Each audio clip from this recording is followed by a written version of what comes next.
আজকের রাতটা কেমন যেন নিস্তব্ধ নিঝুম লাগছিল। কে জানতো শহরের কোলাহল ছেড়ে ব্যস্ত জীবন ডিপ্রেশন থেকে বের হতে ওরা একটা জায়গায় গিয়ে বিপদে ফেঁসে যাবে। একটা মেয়ের শরীর পোকামাকড় দিয়ে ভর্তি হয়ে যায়। এক ভয়ানক শয়তান তার শরীরটাকে কবজা করতে ব্যস্ত।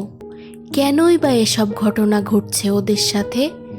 ওরা কি এমন করেছিল যার কারণে শয়তান জেগে উঠেছিল?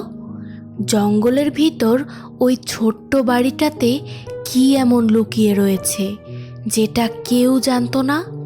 আজ আমি তোমাদেরকে বলতে চলেছি এমন এক ভয়ানক ইন্দোনেশিয়ান হরর মুভি যেটা দেখলে ভয়ে সবার গা শিউরে উঠবে। তো চলো ঘুরে আসা যাক এক ভয়ঙ্কর রোমাঞ্চকর অনুভূতির কালো রাত থেকে।